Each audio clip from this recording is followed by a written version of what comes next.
yang seterusnya iaitu D. Faktorkan setiap yang berikut. Okey, diberi dalam 3 sebutan. X kuasa 2 tolak 6X tambah 9. Jadi bila ada dalam 3 sebutan, kita kena cari dalam darab silang macam ni.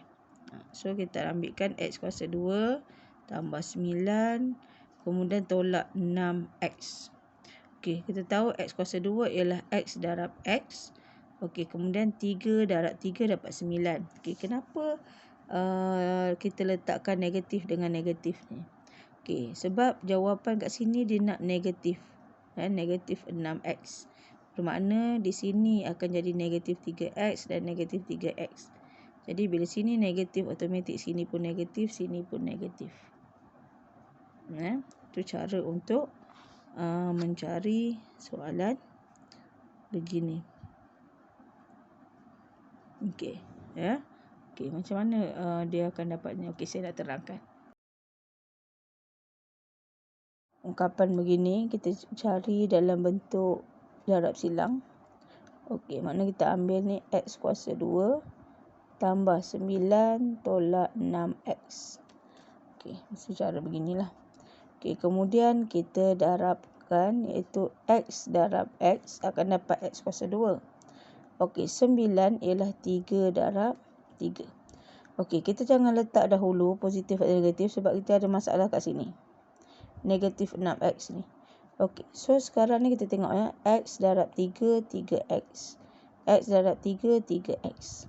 Okey, kalau kita tambahkan dua-dua ni, 3 tambah 3 akan dapat 6X lah. Okey, tapi dia nilai negatif. Macam mana nak jadikan dia negatif? So, bermakna bila tambah dua-dua negatif, kita akan dapat jawapan dia negatif. So, negatif 3X tambah negatif 3X akan dapat negatif 6X. Okey, bila dapat begini, bermakna di sini adalah X darab negatif 3. X darab negatif 3 akan dapat negatif 3X. So, yang ini pun akan jadi negatif jugalah. X darab negatif 3 dapat negatif 3X. Okey, kenapa saya nak buat dua-dua ni negatif? Sebab sini positif. Negatif darab negatif akan dapat positif. Jadi, positif 9. Jadi, jawapannya memenuhi syarat ialah X tolak 3 dan X tolak 3. Itu sebab bagaimana cara untuk kita mencarinya. Soalan nombor 3. Di soalan 3 itu dia beri 6M kuasa 2 tolak 7M tolak 20. Bagaimana kamu nak cari faktor dia? Okey, so kita tahu yang ni 6M kuasa 2. Kita letak dulu. Tolak 20 tolak 7M. Okey, macam mana kita nak cari? Okey. Okey, kita tahu sini M dengan M. Okey, sekarang 6. Berapa darab berapa dapat 6? Iaitu 3 darab 2. Okey. So, sekarang ni ini adalah 20. 20. Okey, 20. Lalu 20 ialah 5 darab 4. Okay, katakanlah kita letak 5 kat sini, ni darab 4. Tengok sebab tak semestinya yang kita letak tu betul. Okey, kita lihat 5 darab 4 iaitu 20. Okey, dah betul lah tu 20. Tapi cuba kita darabkan. 2 darab 5 iaitu 10. 3 darab 4 iaitu 12. Okey, 10 dengan 12. Okey, kalau kita tambah akan dapat 22. Kalau kita tolak akan dapat 2. Jadi memenuhi tak syarat negatif 7M ni. So, bermakna kita tak boleh guna 5 ni dekat sini, 4 dekat sini. Tak boleh. Okey. Jadi, kita kena cuba lain pula. Okey. Itu 6M kuasa 2 tolak 20 7M. Okey, ini tetap 3M, 2M.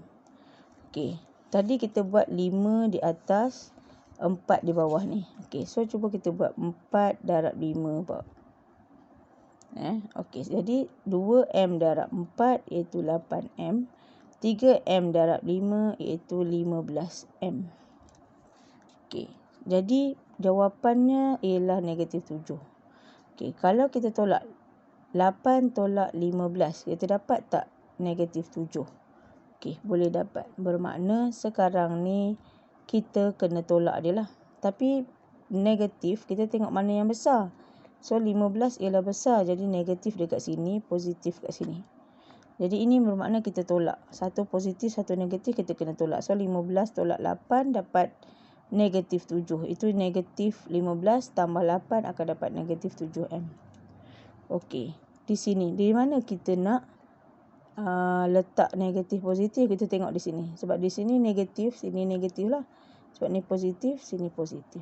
Jadi bila 4 positif 4 darab negatif 5 dapatlah negatif 20. Bermakna faktor yang memenuhi syarat ni ialah 3M tambah 4 dan 2M tolak 5. Jadi ini yang memenuhi syarat, sebab bila kita darab balik, kita akan dapat jawapan bagi soalan yang asal. Bermakna inilah dia punya faktor. Okey.